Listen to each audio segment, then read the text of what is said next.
वृथिव्यां वय ओघधि गोपयो दिव्यान्तरिक्षे पयोधाः पयस्वतीः प्रदिशः सन्तु मह्यम् श्रीभगवती शाम्ब सदाशिवाय नमः।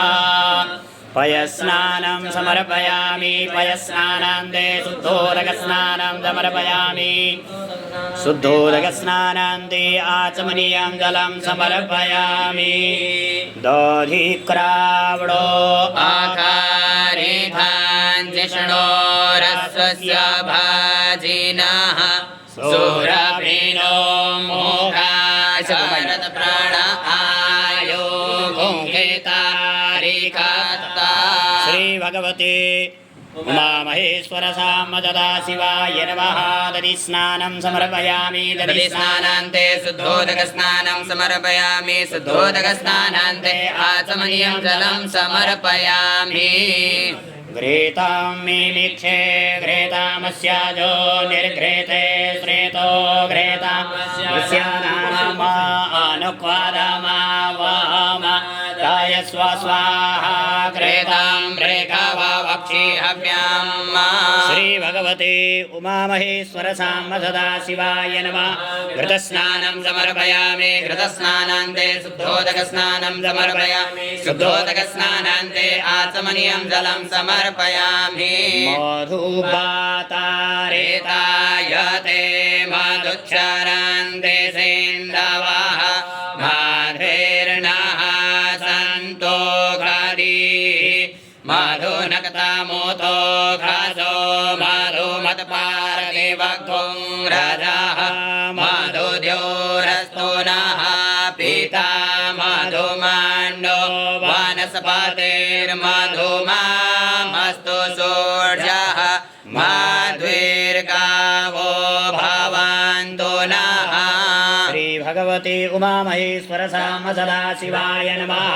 मधुस्नानं समर्पयामि मधुस्नानान्ते शुद्धोदकस्नानं समर्पयामि शुद्धोदकस्नानान्ते आचमनीयं जलं समर्पयामि।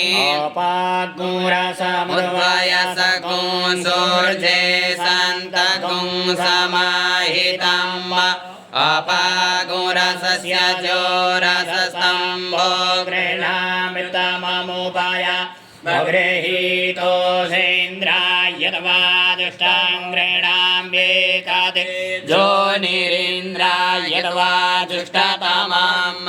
श्री भगवते उमामहेश्वर साम्ब सदाशिवाय नमः।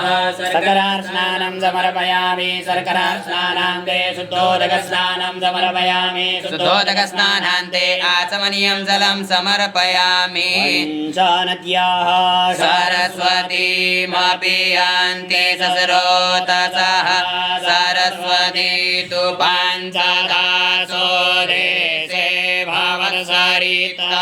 श्री भगवते उमामहेश्वर साम्ब सदाशिवाय नमः। मिलितपञ्चामृतस्नानं समर्पयामि मिलितपञ्चामृतस्नानान्ते शुद्धोदकस्नानं समर्पयामि शुद्धोदकस्नानान्ते आचमनीयं जलं समर्पयामि।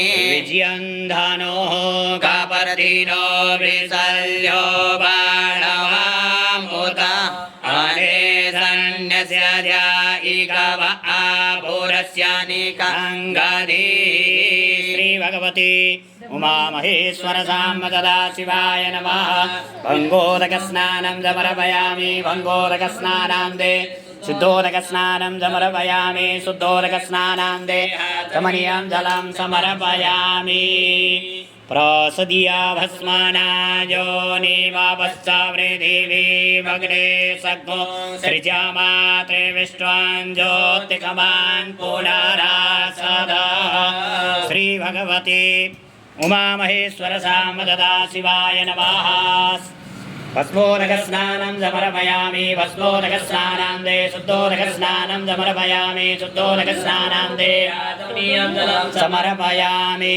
त्वां गन्धर्वा आघनस्त्वामिन्द्रस्त्वां बृहस्पतिः त्वामोघदेशो भो राजा विद्वान् यक्ष्मादमुच्यत।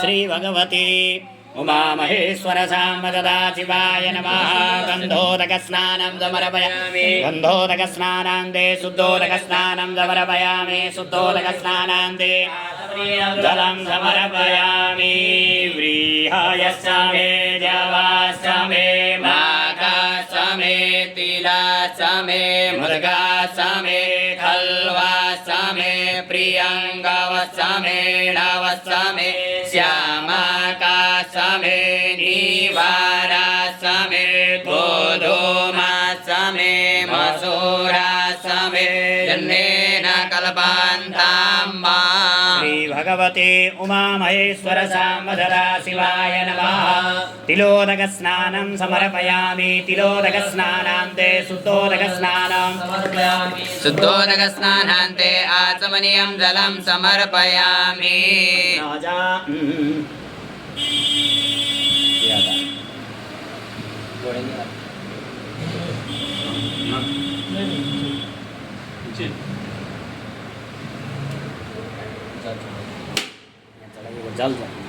प्रजापति सरति गर्भे अन्तर्जायमानो बहुधाभिजायते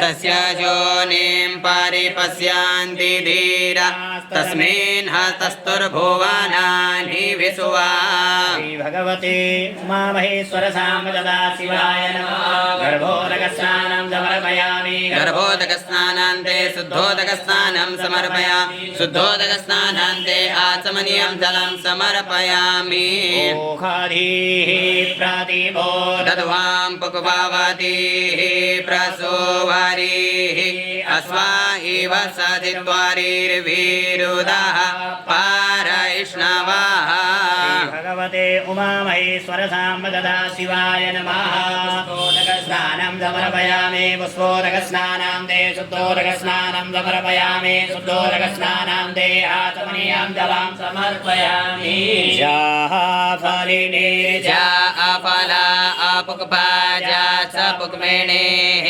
बृहस्पते वसोतास्तानो मोञ्चन्त्वगुंहसः भगवते उमामहेश्वर सामदा शिवाय नमः फलोदकस्नानं समर्पयामि फलोदकस्नानान्ते शुद्धोदकस्नानं समर्पयामि शुद्धोदकस्नानान्ते आचमनीयं जलं समर्पयामि गन्धाक्षतपुष्पैः सम्पूज्य